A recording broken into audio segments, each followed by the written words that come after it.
The morning sun filtered through our bedroom curtains, casting a warm glow across Jack's sleeping face. I watched him for a moment, guilt gnawing at my insides. Today was his birthday, and I had planned everything perfectly. The waffle batter was ready downstairs, his favorite coffee beans freshly ground. I had even picked up the fresh berries from the farmer's market yesterday. Everything had to be perfect. It had to be. My phone buzzed softly on the nightstand, and I quickly silenced it. Ryan's name flashed across the screen, making my heart race. Not now, I thought, sliding the phone into my pocket. I headed downstairs to start breakfast, humming an old tune my mother used to sing. The kitchen was my sanctuary, the one place where I could pretend everything was normal. As I poured the batter into the waffle iron, I thought about how I got here. 6 months ago, I was just another marketing executive, trying to climb the corporate ladder. Then Ryan Cooper walked into our office, all confidence and sharp suits. He noticed me immediately, praised my work in ways Jack never did. Jack was too busy with his own career, his own success. I shook my head, trying to dispel the thoughts. Today wasn't about Ryan. It was about Jack, my husband of 8 years. The man I promised to love and cherish. The man I was betraying.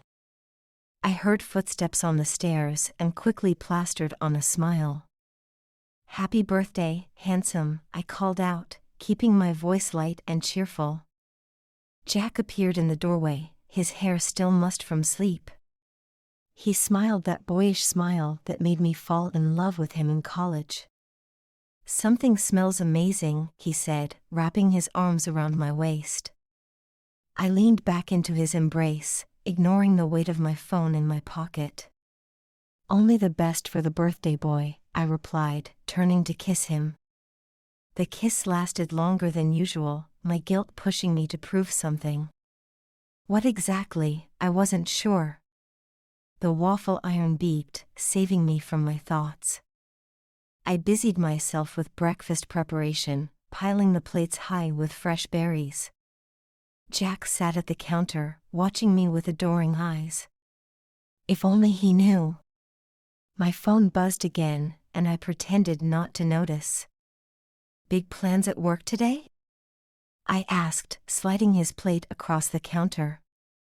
"The usual," he shrugged, drizzling maple syrup over his waffles. "Mike mentioned something about birthday drinks after work." I nodded, remembering the plans I'd made with Ryan. "Don't stay out too late," I said, hating myself for the lie. "I've got a surprise for you tonight." The surprise was real, just not the one he was thinking of. Ryan had booked us a hotel room, claiming we needed privacy to discuss my promotion.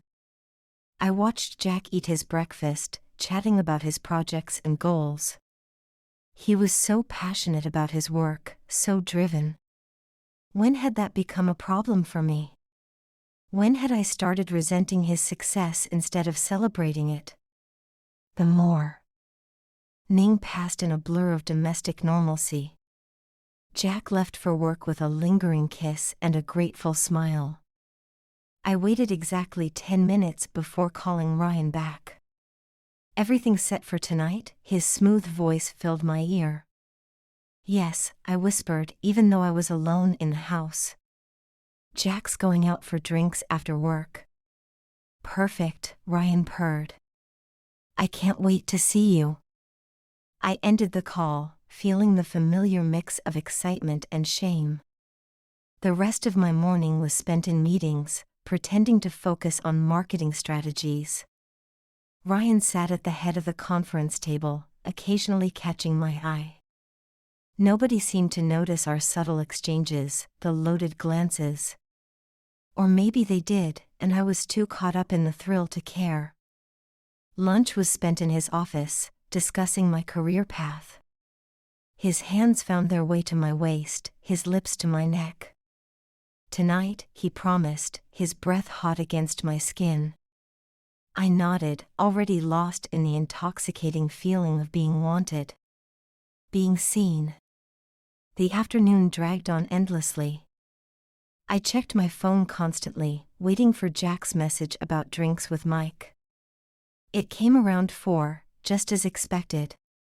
Mike's insisting on birthday celebrations. Don't wait up. I replied with a supportive message, adding extra exclamation points to mask my relief. At 5, I packed up my things, telling my team I had birthday preparations to handle. They smiled knowingly, probably thinking I was the perfect wife. If only they knew. Ryan had texted the hotel details earlier. The 4 Seasons, because only the best would do. I stopped at home first, changing into the new lingerie I'd bought last week. The black lace felt like armor against my skin. Protection against what, I wasn't sure. My conscience, maybe. The hotel lobby was elegant, discreet. The staff didn't bat an eye as I made my way to the elevator. Room 1504. Ryan was already there, jacket off, sleeves rolled up. He looked dangerous and beautiful, like everything I shouldn't want. Emma, he breathed, pulling me inside. His kiss was nothing like Jack's. Where Jack was gentle, Ryan was demanding. Where Jack asked, Ryan took. We didn't waste time with small talk. We never did. Clothes fell to the floor, hands explored familiar territory. I lost myself in him, in the feeling of being desired. Of being more than just someone's wife. Time became meaningless in that hotel room. Until my phone rang. Jack's ringtone cut through the haze like a knife. Ryan groaned as I pulled away, reaching for my phone. Don't answer it, he said, trailing kisses down my neck. But something made me look at the screen. 3 missed calls. 5 text messages. My blood ran cold. I forgot my wallet, the first message read. Heading home to grab it. Emma? Are you home? Where are you? The last message made my heart stop. Your car's in the driveway, but you're not answering. Everything okay? I have to go, I gasped, pushing Ryan away. He's at the house. Ryan's face darkened. Let him wonder where you are, he said, reaching for me again. But panic had already set in. I grabbed my clothes, dressing with shaking hands. This was a mistake, I muttered, more to myself than to Ryan. He watched me from the bed, his expression unreadable. It's never been a mistake, he said softly. You're just scared. I didn't respond, couldn't respond. My hands trembled as I fixed my makeup in the bathroom mirror. The woman staring back at me looked guilty. Haunted. I barely remembered the drive home. My mind raced with excuses, explanations.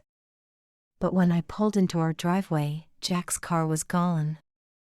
Relief flooded through me, followed immediately by shame. I unlocked the front door with unsteady hands. The house was quiet, dark. I turned on lights as I moved through the rooms, trying to erase the evidence of my absence. My phone buzzed again. Jack. Found my wallet at the office. Sorry for the panic texts. Love you. I sank onto the couch, tears finally spilling over. What was I doing? What had I become? I took a long shower, trying to wash away the guilt. The shame. The lingering scent of Ryan's cologne. By the time Jack came home, I had composed myself. Dinner was in the oven, candles lit. The perfect wife, playing her part. He was slightly drunk, happy from celebrating with Mike. His kiss tasted like beer and loyalty. I served his favorite dinner, watched him eat. Listened to stories about his day. pretended everything was normal. But as he pulled me close that night, whispering thanks for making his birthday special, I knew something had to change. I couldn't keep living this lie. I just didn't know how to stop. Ryan's texts started early the next morning. I ignored them all. At work, I kept my office door closed. Claimed deadlines and projects needed my attention. But I could feel his eyes on me in every meeting. His presence at the end of every hallway. Jack noticed my distraction over dinner. "Everything okay at work?" he asked, genuine concern in his voice. I nodded, forcing a smile. "Just busy with the new campaign." Another lie to add to the pile. That night, I lay awake long after Jack fell asleep.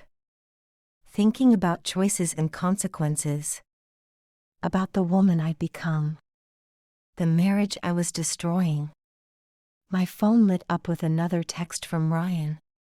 "You can't ignore me forever." I stared at the words until they blurred. He was right. I couldn't ignore him forever. But I could try. The next few days passed in a haze of avoidance and guilt. Ryan's messages became more frequent, more demanding. I deleted them all without reading. Changed my lunch routine to avoid his office. Spoke only when necessary in meetings. But I should have known better. Ryan Cooper wasn't a man who accepted rejection. He caught me alone in the copy room on Thursday. "We need to talk," he said, blocking the door. I kept my eyes on the papers in my hands. "There's nothing to talk about." He stepped closer, his cologne overwhelming my senses. "Don't do this, Emma," he whispered. "Don't throw away what we have." I finally looked at him, really looked at him. Saw the manipulation behind the charm. The control beneath the passion. "What we have is wrong," I said firmly. "It needs to stop." His expression hardened, just for a moment. But it was enough to send a chill down my spine. "Think carefully about what you're doing," he warned. "About what you're giving up." The threat was subtle but clear. I pushed past him, heart pounding. But his words followed me back to my office. What was I giving up? The excitement? The danger? The feeling of being special? Or was I finally giving up the lies? The guilt? The constant fear of discovery? I spent the rest of the day in a daze, wondering how I'd let things get so complicated. How I'd become someone I didn't recognize. Jack called around 5, his voice warm through the phone. "Dinner out tonight?" he suggested. "That new Italian place you've been wanting to try?" I agreed, grateful for the distraction. For the reminder of what real love felt like. But as I packed up my things to leave, Ryan appeared in my doorway one last time. "This isn't over," he said quietly. "It never is with you." I walked past him without responding. But I knew he was right. Nothing was over. It was just beginning. And I had no idea how right I was. How one moment of weakness would spiral into chaos. How my perfect life would shatter like glass. All because I couldn't resist the allure of feeling special. Of feeling seen. Of feeling something more than ordinary. But as I drove home that evening, preparing to face another night of pretending, I realized something important. The hardest person to face in all of this wasn't Jack. Wasn't Ryan. It was myself. The woman in the mirror who had forgotten who she was. Who had traded her integrity for excitement. Her marriage for moments of passion. And now, sitting in my car outside our house, watching Jack's silhouette move behind the curtains, I wondered if it was too late to find my way back. To become the woman I used to be. The woman Jack deserved. But deep down, I knew. Some bells can't be unrung. Some mistakes leave permanent marks. And my mistakes were about to catch up with me. In ways I never could have imagined. The weekend passed in a blur of forced normalcy. Jack and I went through our usual routines. Farmer's market on Saturday morning. Brunch with friends. Movie night on the couch. But Ryan's presence lingered like a shadow. His texts continued, growing more insistent with each passing hour. We need to talk. You can't ignore me forever. Don't make me take this to the next level. I deleted each one, hands shaking. Monday morning arrived with a sense of dread. The office felt different now, charged with tension. Ryan wasn't in his usual spot at the morning meeting. His absence was more unsettling than his presence. Around noon, Sarah from HR appeared at my door. "Emma? Can you come with me?" My heart stopped. The walk to the HR office felt like a death march. Ryan was already there, looking polished and professional. As if he hadn't been threatening me via text all weekend. "Emma," he smiled, all charm and confidence. "Please, have a seat." Sarah cleared her throat, looking uncomfortable. "Mr. Cooper has raised some concerns about your working relationship." I felt the blood drain from my face. "He suggests you've been making unwanted advances." The room started spinning. "That you've become obsessed with him." Ryan's face remained neutral, but his eyes gleamed with triumph. "He has evidence of inappropriate messages and encounters." Of course he did. He had been planning this all along. "That's not true," I whispered, but my voice sounded weak. Sarah looked sympathetic but professional. "We take these allegations very seriously, Emma. Given the sensitivity of the situation, we think it's best you take a leave of absence." Ryan watched me, his expression concerned. The perfect concerned boss. I wanted to scream. To tell them the truth. But who would believe me? I nodded numbly, gathered my things. Walked out of the office in a daze. The parking lot was empty when I reached my car. Except for Ryan, leaning against his Mercedes. "I warned you," he said softly. "You should have listened." I drove home in silence, tears blurring my vision. How had everything fallen apart so quickly? Jack would be home in a few hours. What would I tell him? How could I explain any of this? My phone buzzed with another text from Ryan. "This is just the beginning. Think carefully about your next move." I deleted it, but his words echoed in my head. The house felt suffocating when I walked in. Every happy photo on the walls seemed to mock me. Jack and I at our wedding. Vacation photos. Christmas mornings. All the moments when I was still worthy of his love. I poured myself a glass of wine. Then another. By the time Jack's key turned in the lock, I was halfway through the bottle. "Emma," his voice carried from the entryway. "You're home early." I couldn't answer. Couldn't move from my spot on the kitchen floor. He found me there, wine glass in hand. Tears streaming down my face. "What happened?" he asked, kneeling beside me. "Talk to me, Em." And for a moment, I almost did. Almost confessed everything. But fear held my tongue. "I've been put on leave," I managed. "There's been a misunderstanding at work." Jack's face darkened with concern. "What kind of misunderstanding?" I shook my head, unable to explain. Unable to tell him how I'd destroyed everything. He held me while I cried. Promised we'd figure it out together. Each word of comfort was like a knife to my heart. The next morning, the story had spread. My phone buzzed with messages from coworkers. Some sympathetic, most judgmental. Ryan had played his hand perfectly. The powerful boss, victimized by an obsessed employee. I stayed in bed, unable to face the world. Jack called twice from work, checking on me, offering support. I let his calls go to voicemail. Couldn't bear to hear the concern in his voice. Around noon, a text from an unknown number. Check your email. I almost ignored it. Almost deleted it like all the others. But something made me look. The email contained photos. Hotel security footage.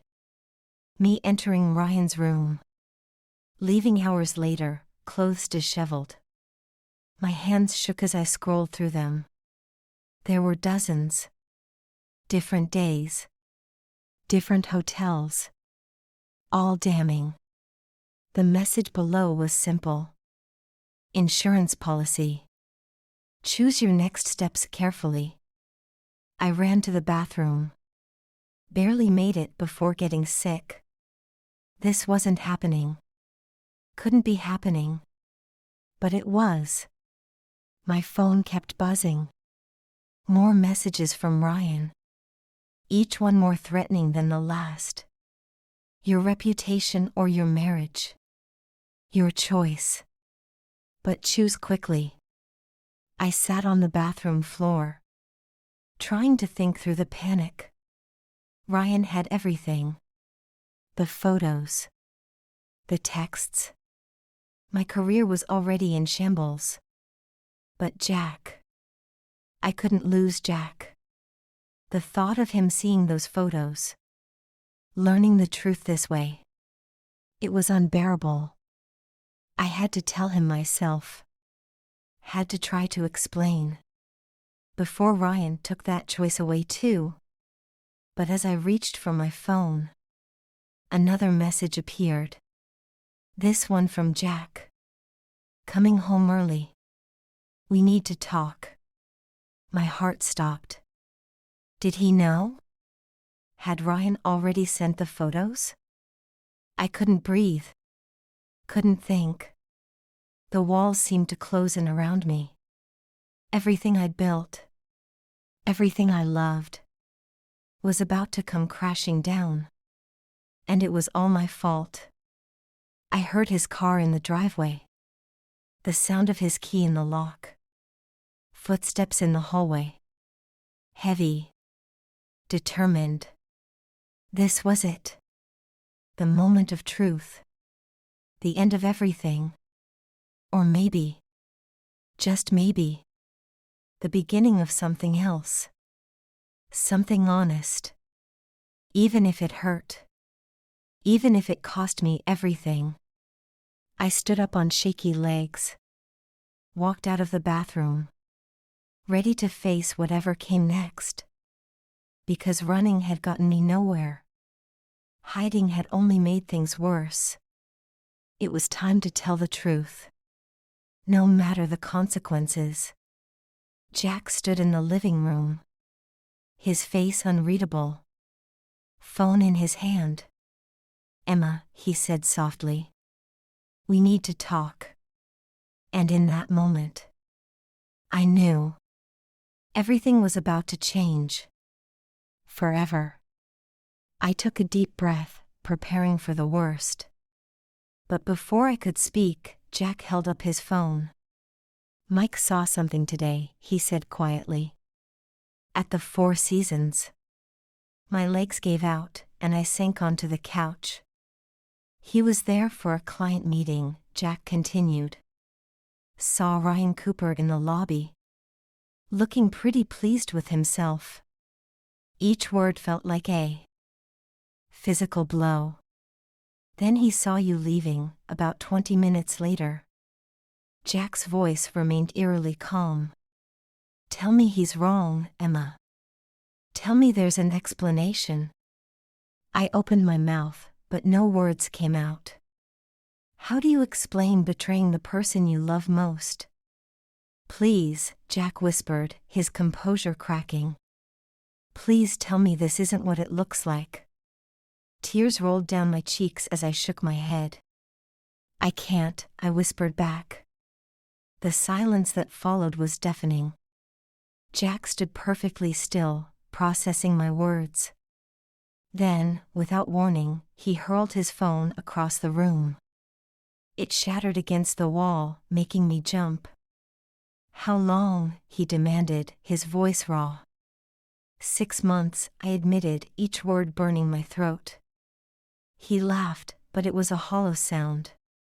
6 months, he repeated. Half a year of lies. While I trusted you completely. While I bragged about my perfect wife. His words cut deeper than any anger could. I'm so sorry, I whispered, knowing how inadequate it was. Sorry, he spat. You're sorry? For what exactly, Emma? For sleeping with your boss? For lying to my face every day? For making me look like a fool? Each question hit like a physical blow. He's blackmailing me now, I said quietly. Jack's eyes narrowed dangerously. What? I told him everything. The HR meeting. The accusations. The photos. The threats. With each revelation, Jack's face grew darker. So not only did you cheat, he said slowly. You let him destroy your career too. And now he's threatening to destroy what's left of our marriage. I nodded miserably. Unless I go back to him, I whispered. Jack's hands clenched into fists. And were you considering it? The question hung in the air between us. No, I said firmly. Never. I was going to tell you everything. Before he could. Jack walked to the window, his back to me. Why, Emma? The question I'd been dreading most. Why wasn't I enough? His voice cracked on the last word. And suddenly, all my excuses felt hollow. All my justifications meaningless. You were always enough, I said softly. I was the one who wasn't. He turned to face me, eyes glistening. What does that even mean? I struggled to find the right words. I felt invisible, I admitted. You were so successful, so driven. And I was just there. Ryan made me feel seen. Important. Special. Jack's laugh was bitter. And now, he asked.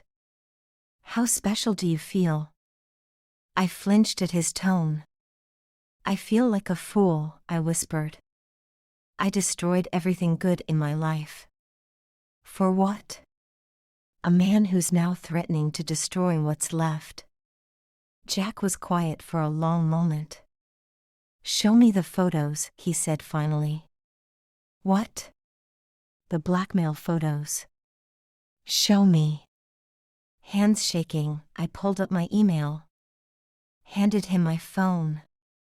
Watched his face as he scrolled through them. Each swipe of his finger felt like a knife to my heart. Finally, he looked you. P. His eyes were cold. Determined. Well, he said, his voice dangerously calm. It seems Mr. Cooper needs a lesson in consequences. Jack? But he was already moving. Grabbing his keys. Heading for the door. Where are you going? He paused, hand on the doorknob. To have a chat with your boss. Jack, don't. Please. He's not worth it. He turned to look at me one last time. No, he agreed. He's not. But this isn't about worth anymore. It's about right and wrong. And it's time someone showed him the difference. The door slammed behind him, leaving me alone with my guilt, my fear, and the crushing realization that this was far from over. I sat in the silence of our home, surrounded by the wreckage of my choices, wondering if anything would ever be right again. If Jack would come back. If we could survive this. If we should. My phone buzzed with a new message. From Ryan. Your husband just paid me a visit. Hope you're happy with your choice. Because now you'll both pay. I stared at the words until they blurred, realizing that sometimes the worst consequences of our actions aren't what happens to us, but what happens to those we love. Because of us. The night stretched endlessly before me, each minute without word from Jack. An eternity of worry, of regret, of wondering what would happen next. And knowing, whatever it was, I had no one to blame but myself. Hours passed with no word from Jack. My calls went straight to voicemail. Texts remained unread. Around midnight, I heard his car in the driveway. The front door opened slowly. Jack walked in, his knuckles bruised, his shirt slightly wrinkled. But his eyes were clear, focused. Are you okay? I asked softly. He nodded, sitting heavily on the couch. Ryan won't be bothering you anymore. My heart skipped a beat. What did you do? What needed to be done, he said simply. Then he pulled out his phone. Showed me a video. Ryan, confessing everything. The affair. The blackmail. The false HR complaints. How? Mike knows people, Jack said quietly. People who know how to find things. Like the other women Ryan's done this to. The settlements he's paid. The trail he's left. I stared at him, understanding dawning. You've been investigating him. Jack nodded. Since Mike saw you at the hotel. I needed to know what we were dealing with. We? He looked at me then, really looked at me. Yes, we. What you did. He paused, pain crossing his face. It broke something between us. Something that might never be fixed. I nodded, tears falling again. But what he did after? Using your mistake to hurt you? To threaten you? That's something else entirely. He stood up, pacing the room. The video is going to HR tomorrow. Along with evidence of his other victims. His wife will get a copy too. I watched him move, this man I'd hurt so deeply. Still fighting for justice.